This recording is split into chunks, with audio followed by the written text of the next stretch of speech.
students.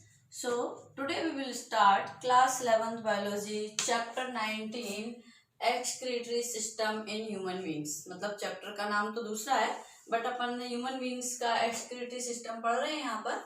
तो अपन ने last part में मैंने आपको मैकेनिज्म ऑफ यूरिन बताया था, जिसमें मैंने लास्ट में आपको बताया था कि उसमें 3 जो है हाइड्रोस्टैटिक प्रेशर काम करते हैं. 3 हाइड्रोस्टैटिक नहीं, मतलब 3 प्रेशर्स उसमें इंक्लूड होते हैं. सबसे फर्स्ट तो मैंने बताया था GHP, सेकंड मैंने आपको बताया था BCOP और फिर थर्ड मैंने आपको CHP बताया था, है ना. लास्ट में अपन ने नेट इफेक्टिव फिल्ट्रेशन भी निकाल लिया था जो इसमें प्रेजेंट होता है. उसमें अपन ने ये फाइंड आउट किया था कि अबाउट 180 लीटर जितना फ्लूइड हमारी बॉडी में प्रेजेंट होता है.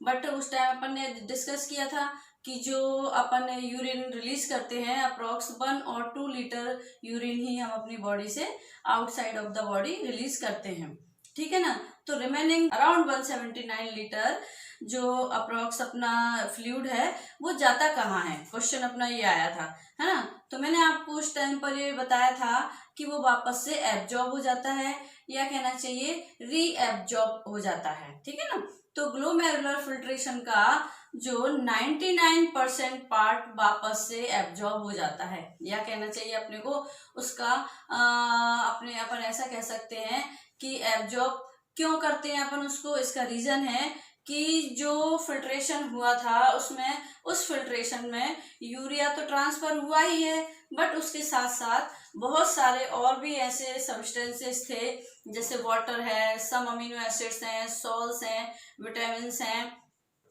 और भी न्यूट्रिएंट्स हैं जो साथ में ट्रांसफर हो जाते हैं, बट उनकी अपनी बॉडी को नीड होती है, इसीलिए अपन उनका वापस से रीएब्जॉर्प्शन कराते हैं, है ना. इसीलिए after ultra filtration next step आता है अपना सेलेक्टिव रीएब्जॉर्प्शन, है ना, जो आज अपन डिस्कस करेंगे. तो सेलेक्टिव रीएब्जॉर्प्शन में now we will discuss about selective reabsorption.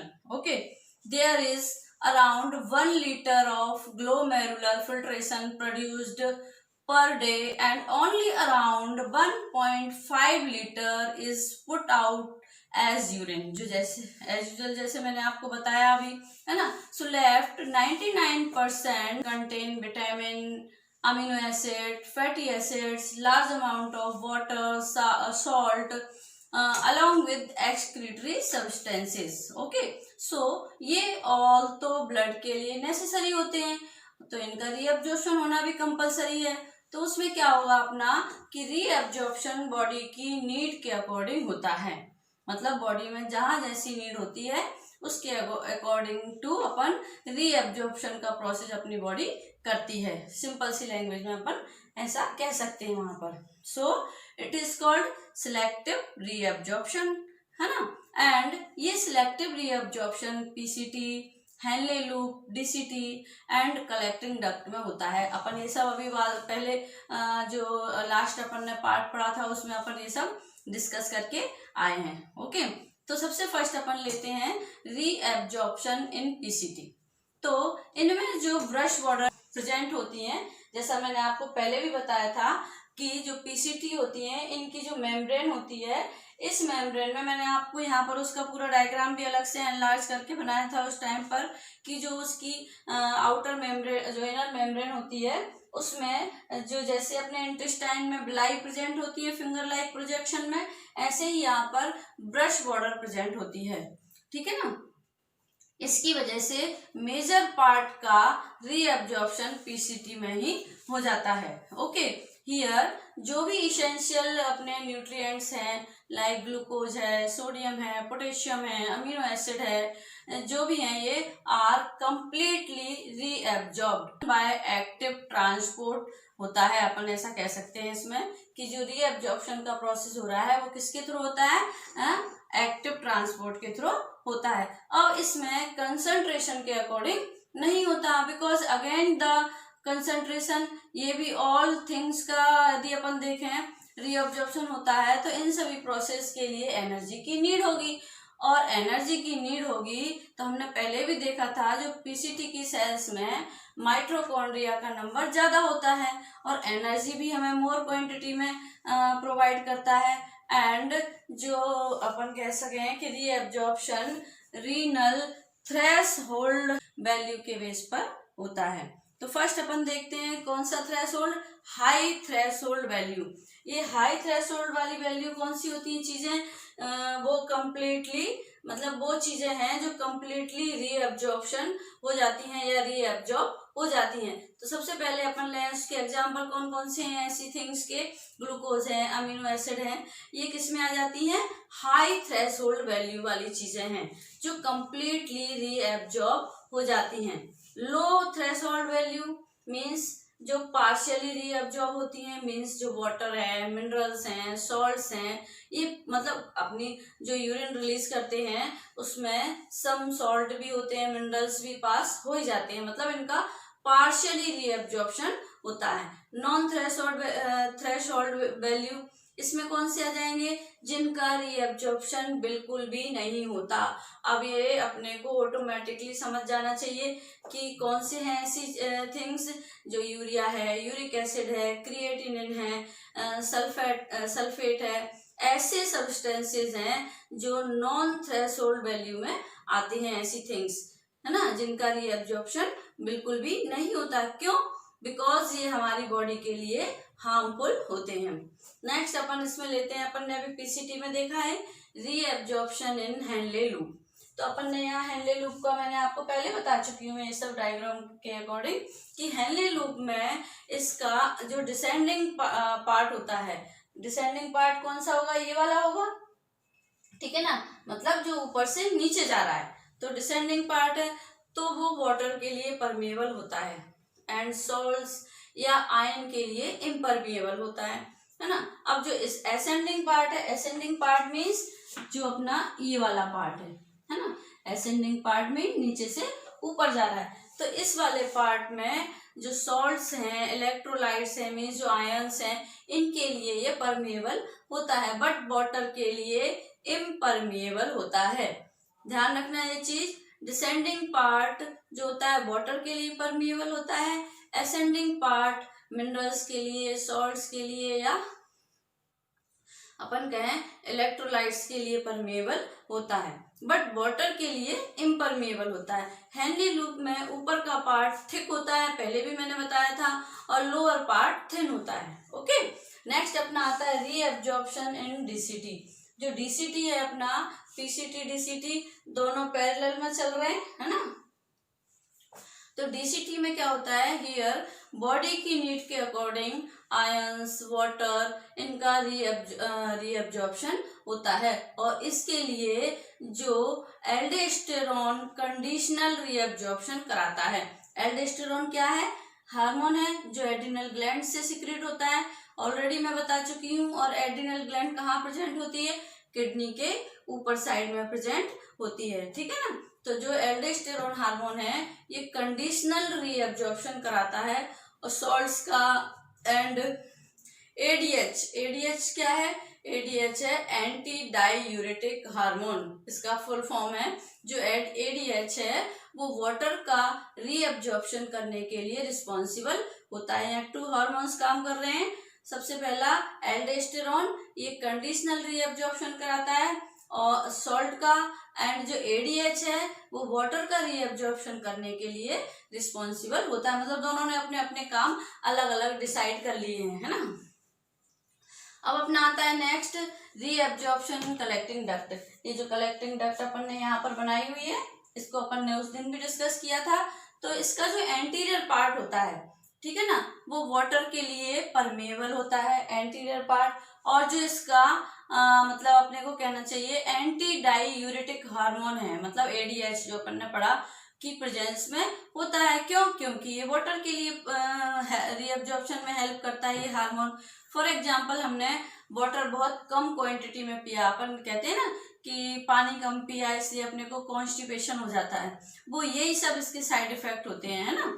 तो हमने जब वाटर यदि हम कम क्वांटिटी में कंज्यूम करेंगे तो वाटर की नीड बॉडी को बहुत ज्यादा हो जाएगी। तो इसमें क्या होता है कि फिल्ट्रेशन में से जितना हो सके ये वाटर का रीएब्जॉर्प्शन कर लेता है, और कलेक्टिंग डक्ट यूरिया के लिए परमिएबल होती है, and some quantity of urea का रीअब्जॉर्प्शन बाय मेडुलर टिश्यू हो जाता है, जिससे ऑस्मोटिक प्रेशर जो है बॉडी का उसका बैलेंस बना रहता है। ठीक है, ये अपन ने डिस्कस किया किसका, सिलेक्टिव रीअब्जॉर्प्शन है, और वो जिन जिन के थ्रू हो रहा है वो पार्ट अपन ने यहाँ पर नेफ्रॉन्स के देख लिए हैं, पीसीटी, डीसीटी, हेनलेलू, कलेक्टिंग डक्ट। अब नेक्स्ट अपना आता है ट्यूबुलर सिक्रीशन, मतलब सम सर्टेन्स लोअर ऑर्गेनिजम्स में जो ग्लोमेरुलर है वो एब्सेंट होता है ना। अब ह्यूमन बीइंग्स में प्रेजेंट होता है, बट लोअर ऑर्गेनिजम्स हैं उनमें जो ग्लोमेरुलर है ये एब्सेंट होता है, तो उनमें फिल्ट्रेशन नहीं होता है। तो उन ऑर्गेनिजम्स में एक्सक्रीटरी प्रोडक्ट को डालने के लिए ओनली जो है ट्यूबुलर सिक्रीशन ही एकमात्र उनका वे रह जाता है। ह्यूमंस में रेसिड्यू ऑफ मेडिसिन्स अपने को कहना चाहिए यूरिक एसिड, क्रिएटिनिन, ये या इनका फिल्ट्रेशन बिल्कुल नहीं होता। तो जो सम अमाउंट लेफ्ट रह जाता है तो इन सभी का अपनी रीनल ट्यूबुल, पीसीटी, डीसीटी जो एक्टिवली डाल दिया जाता है। अब क्या होता है, बॉडी में इनको रखेंगे नहीं, बट ह्यूमन में इसका इम्पोर्टेंस ज्यादा नहीं होता, क्योंकि बिकॉज इनमें फिल्ट्रेशन जो है स्टेप बाय स्टेप हो जाता है मोस्टली, है ना। तो ट्यूबुलर सिक्रीशन मोस्टली तो किन में होता है, लोअर ऑर्गेनिजम्स में होता है, बट थोड़ी बहुत क्वांटिटी में ह्यूमंस में भी ये हो जाता है। अब अपना आता है नेक्स्ट, अपन लेंगे इसमें रेगुलेशन ऑफ किडनी। मैंने यहाँ पर रेगुलेशन ऑफ किडनी में बहुत सारे अपन ने लिए हैं। किस किस के थ्रू होता है रेगुलेशन किडनी में, बाय हाइपोथैलेमस, बाय जक्स्टाग्लोमेरुलस और बाय एट्रियल वॉल या हार्ट के थ्रू, ठीक है ना। तो रेगुलेशन ऑफ किडनी में अपन देखें बाय हाइपोथैलेमस, तो if the blood volume decrease हो जाता है तो GFR means glomerular filtration rate decrease हो जाता है, मतलब जो ब्लड का वॉल्यूम डिक्रीज हो जाएगा तो फिल्ट्रेशन रेट डिक्रीज हो जाएगा, और ऑस्मो जो रिसेप्टर हैं बॉडी में प्रेजेंट हैं ये हाइपोथैलेमस को तुरंत मैसेज सेंड करते हैं कि आप जो है ADH को सिक्रीट करो या रिलीज करो। ADH क्या है अपन पहले पढ़ चुके हैं, है ना, एंटी डायूरेटिक हार्मोन। देन जो पोस्टीरियर पिट्यूटरी ग्लैंड होती है जो अपनी, वो ADH को रिलीज कर देती है, एंड ये वाटर को एब्जॉर्ब कर लेता है, और बाय DCT कहना चाहिए अपने को ब्लड वॉल्यूम इंक्रीज होने लगता है, और ब्लड वॉल्यूम इंक्रीज होने लगता है तो अपन जो है जैसा नॉर्मल वॉल्यूम हमारी बॉडी को चाहिए वैसे नॉर्मल वॉल्यूम पर वो आ जाता है। बाय जक्स्टाग्लोमेरुलर एपरेटस देखें अपन, तो जो ग्लोमेरुलर एपरेटस सेल्स के through multiple hormonal system operate होते हैं। किसके थ्रू होते हैं, जक्स्टाग्लोमेरुलर एपरेटस के थ्रू, जो सेल्स होती हैं इसकी, इनके through multiple hormonal system operates होते हैं। जिस टाइम पर GFR डिक्रीज होता है, GFR अपन फुल फॉर्म में बता चुकी हूँ आपको क्या होता है, ग्लोमेरुलर फिल्ट्रेशन रेट डिक्रीज होता है, दैट टाइम पर जो ये जक्स्टाग्लोमेरुलर एपरेटस की जो सेल्स होती हैं वो एक्टिव हो जाती हैं, और एक्टिव हो जाती हैं तो हार्मोन को रिलीज करते हैं। It is called renin. Renin एक बार जो है हियर वन थिंग इम्पोर्टेंट है, जो रेनिन है यहाँ पर मैं जिस रेनिन की बात कर रही हूँ वो रेनिन ये है ना। कौन सा रेनिन है ये, RENIN, ठीक है ना। और अपन पहले डाइजेशन में एक और हार्मोन पढ़कर आए हैं जिसमें मैंने आपको उसकी स्पेलिंग बताई थी, RENNIN। ये दोनों जो है डिफरेंट है मीनिंग, है ना। अब आप कहोगे कि मैम ये क्या है और ये क्या है, तो ये जो RENNIN है ये एंजाइम है जो किसको डाइजेस्ट करने में हेल्प करता है, मिल्क प्रोटीन को डाइजेस्ट करने में हेल्प करता है। और सेकंड जो रेनिन अपने पास है RENIN, ये जो रेनिन है ये वाटर और सोडियम की एब्जॉर्प्शन में हेल्प करता है। समझ में आ गई ना आप लोगों को बात कि मैं क्या बोल रही हूँ। जो दो मैंने रेनिन के नाम लिए हैं, आप कंफ्यूज नहीं हो इसके लिए मैंने यहाँ क्लियर कर दिया है कि जो RENNIN है ये एक एंजाइम है ना, और ये एक हार्मोन है, ठीक है ना, ये हार्मोन है और ये एंजाइम है, और दोनों के वर्क भी डिफरेंस, फंक्शन भी डिफरेंस है।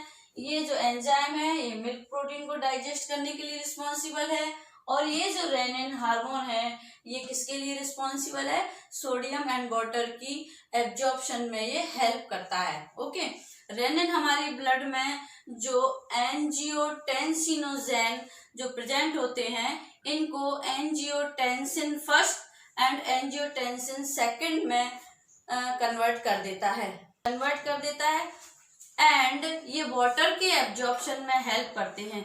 As a result blood volume increase हो जाता है। अदर देन इसके ये एड्रिनल ग्लैंड है को स्टिमुलेट करता है, मतलब इसका एक और फंक्शन होता है, ये कहना चाहिए अपने को कि ये एड्रिनल ग्लैंड को भी स्टिमुलेट करता है। किस चीज के लिए स्टिमुलेट करता है, जो एल्डोस्टेरोन हार्मोन है उसको प्रोड्यूस करने के लिए, बिकॉज ये हार्मोन एब्जॉर्प्शन में हेल्प करता है। मैं आपको भी बताई हूँ वहां पर कि जो एल्डोस्टेरोन होता है वो कंडीशनल जो है एब्जॉर्प्शन कराता है, रीएब्जॉर्प्शन कराता है ना। तो यहाँ पर ये एल्डोस्टेरोन हार्मोन को प्रोड्यूस करने के लिए स्टिमुलेट करता है, बिकॉज ये हार्मोन क्या करता है, एब्जॉर्प्शन में हेल्प करता है ना। अब मीन्स अपन एक वर्ड आता है यहाँ पर वैसोकॉन्स्ट्रैक्टर, ठीक है ना। ये वर्ड क्या है, मीन्स इनमें जो ब्लड वेसल्स की जो ल्यूमन होती है, ब्लड वेसल्स मीन्स जैसे मैंने ये कहा ये ब्लड वेसल है, ब्लड वेसल की जो ल्यूमन होती है इसको ये नैरो हो जाती है, ठीक है ना, और नैरो कर देता है, और due to this reason pressure increase हो जाता है। अब कोई भी चीज है, जैसे अपन घर में अपना वाटर का पाइप होता है उसको अपन थोड़ा सा नैरो कर देंगे तो जो वाटर सप्लाई हो रहा है उसमें प्रेशर आ जाएगा ना। ऐसे ही जो ब्लड वेसल की जो ल्यूमन है इसको ये जब नैरो कर देता है तो क्या होगा, ब्लड का प्रेशर इंक्रीज हो जाएगा, है ना। और इंक्रीज हो जाएगा तो क्या होगा, प्रेशर इंक्रीज हो जाता है, देन फिल्ट्रेशन रेट होगा वो भी इंक्रीज होगा, मीन्स जो GFR है वो भी इंक्रीज हो जाएगा। ये जो बातें हमने डिस्कस की यहाँ पर, अब उसके अकॉर्डिंग ये तभी काम करती हैं जब GFR या अपन कहें ब्लड वॉल्यूम है जो बॉडी का, या अपन कहें बॉडी फ्लूइड वॉल्यूम है वो डिक्रीज हो, ठीक है ना। नेक्स्ट पार्ट आता है अपना रेगुलेशन ऑफ किडनी में फंक्शन अपन देखें उसमें कि why atrial wall of heart, ठीक है। हार्ट के थ्रू अपन देखते हैं कि ये जस्ट अपोजिट होता है इन दोनों से। इसमें क्या होता है, ब्लड का मीन्स जो हार्ट में जो एट्रियम होता है उसमें ब्लड आता है।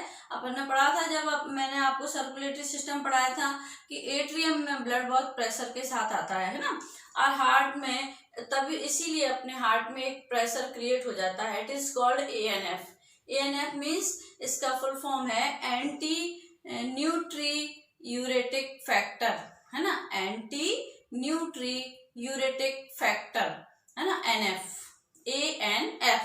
दिस इज वेसोडाइलेटर मीन्स ये क्या है, डायलेटर, ये ब्लड वेसल में डायमीटर को इंक्रीज कर देता है, मीन्स जो ल्यूमेन है मतलब ये ब्लड वेसल चौड़ी हो जाती है ब्लड वेसल। अब इसमें क्या होता है, तो प्रेशर डिक्रीज हो जाता है, और डिक्रीज हो जाता है तो ब्लड फ्लो भी होता है get back to normal, because initially blood pressure ज्यादा था। जब अपन ने स्टार्टिंग में पढ़ा था कि ब्लड प्रेशर ज्यादा था तो उस टाइम पर क्या हुआ, जो ब्लड वेसल की जो डायमीटर है इसको ये इंक्रीज कर देता है। कौन इंक्रीज कर देता है, ANF इंक्रीज कर देता है इसको, जिससे क्या होता है कि जो ब्लड का फ्लो है वो वापस से नॉर्मल स्टेज में आने लगता है, जैसा कि इनिशियल स्टेज में प्रेशर ज्यादा था। तो ये अपना हो गया regulation of kidney function. Next topic अपना आता है यहाँ पर other excretory organs in humans. अपन ने अभी तक तो बात की कि एक्सक्रीटरी जो ऑर्गन्स होते हैं अपने में किडनी होती है, किडनी में अपन ने नेफ्रॉन्स देखे, ये सब अपन ने अलग अलग पार्ट्स उसके पूरे डिस्कस किए। अब अदर देन इसके और भी अपनी बॉडी में ऐसे पार्ट्स हैं या ऐसे ऑर्गन्स हैं जिनके थ्रू एक्सक्रीशन का प्रोसेस होता है।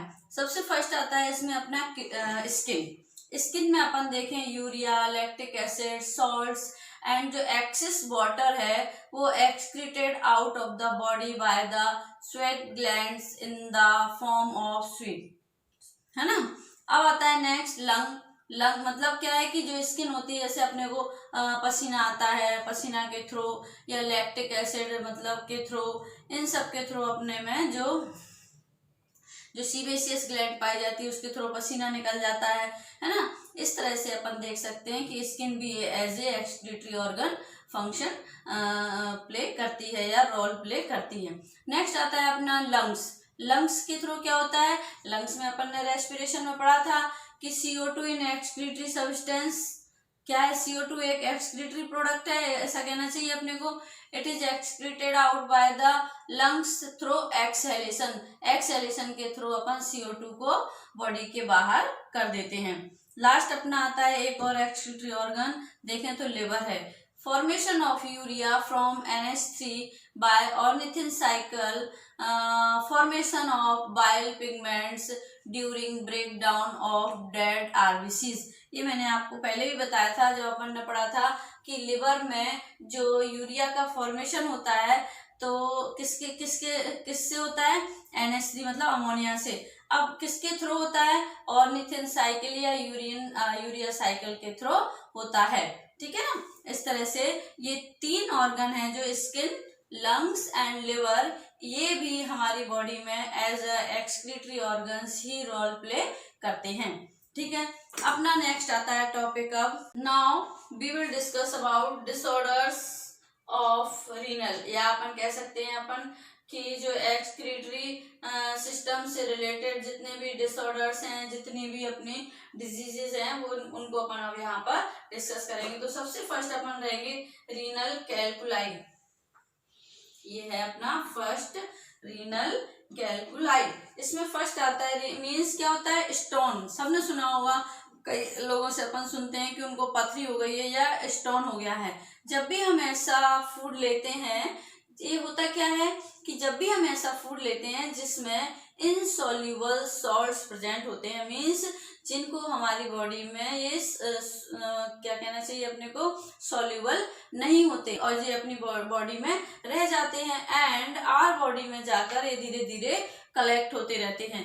एज प्रॉपर डिग्रेड नहीं हो पाते हैं, सो मास ऑफ सॉल्ट जाकर कलेक्ट हो जाते हैं, मतलब धीरे धीरे वो सॉल्ट्स कलेक्ट हो जाते हैं और प्रॉपर ये डिग्रेड नहीं हो रहे हैं, तो क्या होता है ये मास ऑफ सॉल्ट्स बना लेते हैं और स्टोन जैसा जो स्ट्रक्चर बन जाता है, स्टोन जैसा, it is called generally stone या पथरी। जैसे अपन सीड्स वगैरह खा लेते हैं फ्रूट्स के, वेजिटेबल्स के, और जिनकी बॉडी, सभी को नहीं होता ये, जिनकी बॉडी को टेंडेंसी होती है स्टोन बनने की, जिनकी बॉडी इनको मतलब सॉल्युबल नहीं हो पाते, ये आउटसाइड ऑफ द बॉडी नहीं मतलब रिलीज हो पाते, वो ही उन्हीं की बॉडी में ऐसा जनरली होता है मोस्टली, है ना।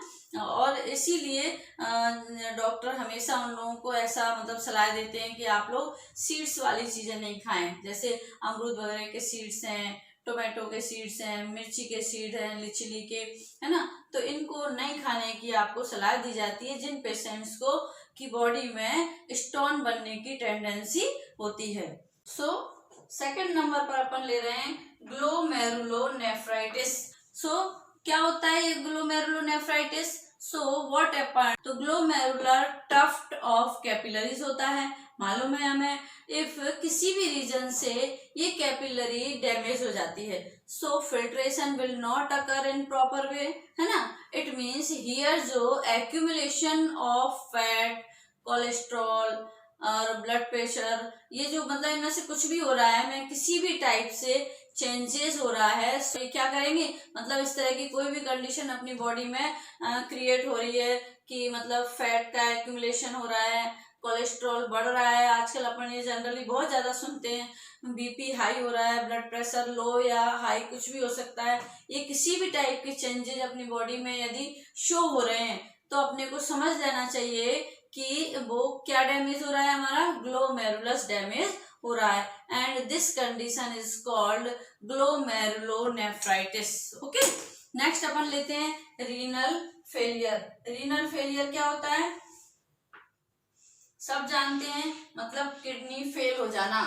अपन लोकल लैंग्वेज में बोले तो मतलब किडनी फेल हो जाना, मतलब ऐसी कंडीशन होती है जिसमें किडनी फेल हो जाती है, वहां पर अपने पास कोई ऑप्शन नहीं बचता। फिर भी अपन ये मान के चलते हैं कि वहां पर अपने पास 2 ऑप्शंस हैं। फर्स्ट कि जो यदि किडनी अपनी प्रॉपर काम नहीं कर पा रही है तो पेशेंट का डायलिसिस किया जाता है, या अपन जिसको अपन हीमोडायलिसिस भी कहते हैं। इसको अभी अपन डिटेल में पढ़ेंगे हीमोडायलिसिस को, क्योंकि ये इंपॉर्टेंट टॉपिक है आपके चैप्टर का। और इसमें ब्लड को क्या किया जाता है, फिल्टर किया जाता है। और सेकंड अपने पास ऑप्शन बचता है ट्रांसप्लांटेशन, जिसके थ्रू क्या होता है, जब हमारे पास कोई ऑप्शन नहीं बचता, जो किडनी है वो कम्प्लीटली डैमेज हो चुकी है ना, तो क्या होता है, हम किसी दूसरे पर्सन से वो किडनी अडॉप्ट करते हैं, ठीक है ना। अब इसके लिए भी बहुत सारी मतलब कंडीशंस होती हैं, जैसे जो ब्लड मैचिंग है, टिश्यू की मैचिंग होनी चाहिए, है ना। One thing here is most important that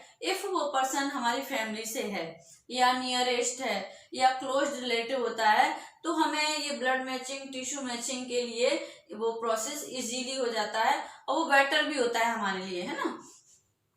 next आता है अपना, अपन इसको यहाँ पर डिटेल में पढ़ेंगे, हीमोडायलिसिस। तो ये अपन ने 3 डिसऑर्डर्स को कंटिन्यू किया, डिस्कस किया, रीनल कैल्कुलाई, ग्लोमेरुलोनेफ्राइटिस, रीनल फेलियर। अब अपन पढ़ेंगे हीमोडायलिसिस, ये इंपॉर्टेंट टॉपिक है आपके लिए, है ना। तो ये होता क्या है, सब वैसे फैमिलियर हैं कि जैसे अपन डिटेल में इसको देखेंगे कि जो आर्टिफिशियल किडनी है, एक तरह से मैंने यहाँ पर एक डायग्राम यहाँ पर बना रखा है, अभी मैं इसको आपको इसी के थ्रू ये पूरा एक्सप्लेन करूंगी कि क्या होता है जब अपनी किडनी किसी भी पर्सन की फेल हो चुकी है और वो मतलब प्रॉपर वर्क नहीं कर रही है, तब उसके पास कोई ऑप्शन नहीं बचता, उसकी बॉडी में जो ब्लड है उसमें यूरिया कलेक्ट होने लगता है, और यूरिया कलेक्ट होने लगता है और किडनी उसको फिल्टर नहीं कर पा रही है। तब क्या होगा, पेशेंट की बॉडी से किसी भी एक आर्टरी से ब्लड को पंप किया जाता है, और पंप करके एक ऐसी मशीन में ले जाते हैं, मतलब ये आर्टरी है और यहाँ से पंप करके इस मशीन में इसको ब्लड को बॉडी से लाया जाता है पेशेंट की, मतलब ये आर्टरी इस मशीन से कनेक्ट कर देते हैं, है ना। सीधी सी भाषा में अपन ये कहें तो जब आर्टरी को अपन इससे कनेक्ट कर देते हैं इस मशीन से, तो ये मशीन किसके बेस पर, किस प्रिंसिपल पर काम करती है, डिफ्यूजन के बेस पर काम करती है ना। डिफ्यूजन मीन्स कोई सब्सटेंस, अपन कई बार ये डेफिनेशन पढ़ चुके हैं, higher concentration to lower concentration move करता है ना, तो उसको अपन क्या बोलते हैं, डिफ्यूजन बोलते हैं। इसमें कोई एटीपी की रिक्वायरमेंट नहीं होती, मीन्स अपने को इसमें एनर्जी नहीं चाहिए। जब हम किसी भी पर्सन का ब्लड मशीन के थ्रू फिल्टर करेंगे, एक सिंपल मेथड है, ठीक है ना। इफ ये ब्लड है, अपन ने, मैंने यहाँ एक डायग्राम बना रखा है, ये ब्लड है, ठीक है ना। अब ये ब्लड है जो, और यहाँ पर एक फ्लूइड प्रेजेंट है, इस फ्लूइड का कंटेंट कैसा होता है, बिल्कुल प्लाज्मा की तरह ही होता है।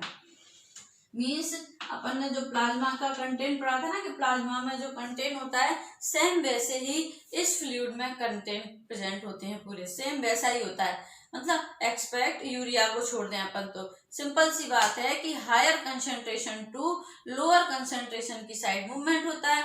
तो ब्लड के अंदर जो यूरिया एक्सेप्शन है फॉर्म में है, उसका वो प्रेजेंट था। अब बिकॉज ये यूरिया हायर कंसंट्रेट था, तो higher concentration to lower concentration movement होगा, तो क्या होगा, बॉडी के अंदर जो यूरिया है वो डाइल्यूशिंग फ्लूइड में चला जाता है।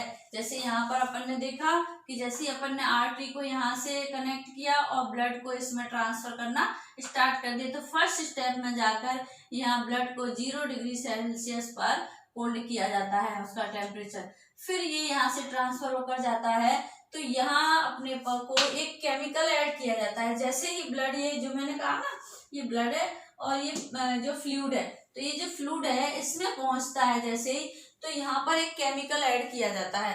है ना, वो केमिकल क्या होता है, ये यहाँ पर मैंने मेंशन कर रखा है, एंटी कोगुलेंट लाइक हेपरिन।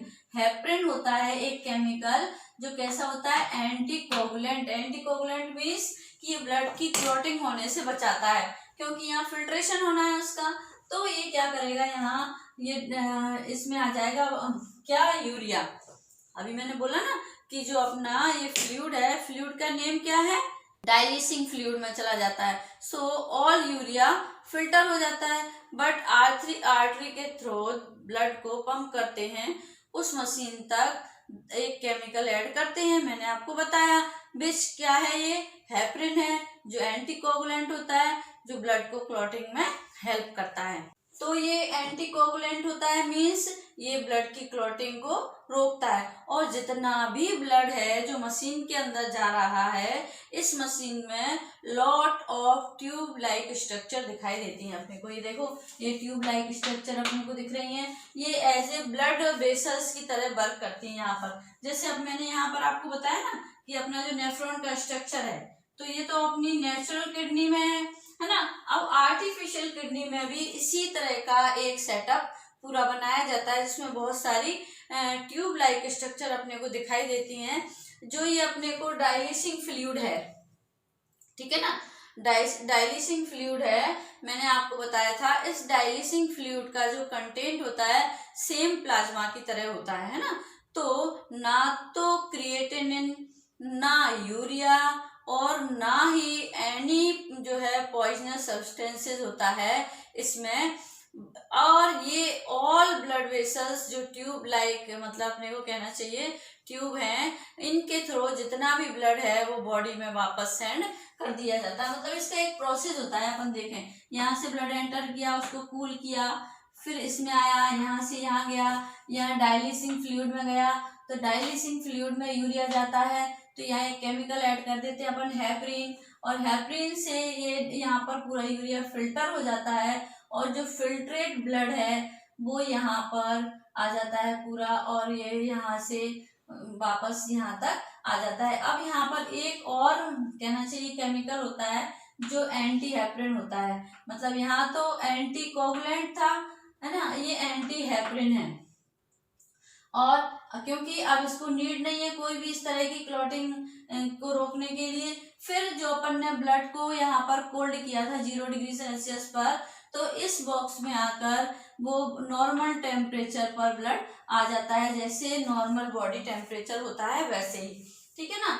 और एक वेन के थ्रू यहाँ से यहाँ तो करी थी अपन ने किसके थ्रू, आर्टरी के थ्रू, और यहाँ कर रहे हैं अपन किसके थ्रू, एक वेन के थ्रू यहाँ पर बॉडी से कनेक्ट कर दिया जाता है, वेन को कनेक्ट कर दिया जाता है, और उस वेन के थ्रू जो ब्लड फिल्टर होकर आया है वो बॉडी में वापस से सेंड कर दिया जाता है, ठीक है ना। अब एक दो चीजें और हैं इसमें, ये इसका इनलेट पार्ट होता है, ये आउटलेट पार्ट होता है, ठीक है ना, इसमें मशीन में। अब अपन ने एक चीज यहाँ पर देखें, जो अपने को ये मेम्ब्रेन दिख रही है पूरी, ये सेमी परमिएबल होती है और सेलोफेंस की बनी हुई ये मेम्ब्रेन होती है, ठीक है। और ये जो यहाँ पर होता है बॉक्स आपको शो हो रहा है, ये जो ब्लड है वो फिल्टर होकर आ रहा है, उस फिल्टर किए हुए ब्लड को ये कोल्ड था जो, उसको ये नॉर्मल बॉडी टेम्परेचर पर लाने के लिए यहाँ पर उसका यूज किया जाता है, ठीक है ना। अब अपन ने देखा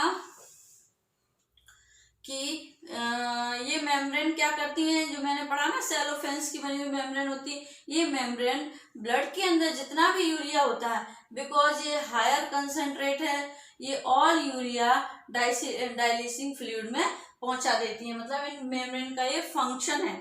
इस ब्लड को जो पहले एंटी कोगुलेंट था, मतलब हेपरिन डाला था अपन ने एंटी कोगुलेंट करने के लिए, एंटी कोगुलेंट करने के लिए मीन्स क्लॉटिंग से बचाने के लिए, बट हियर एंटी हेपरिन होता है ना, एंटी हेपरिन डाला जाता है जो हमारे ब्लड को के टेम्परेचर को क्या करेगा, इंक्रीज कर देता है। इंक्रीज कर देता है मीन्स जो हमारी बॉडी का के ब्लड का टेम्परेचर होता है उसके कहना चाहिए सिमिलर हो जाता है, ठीक है ना।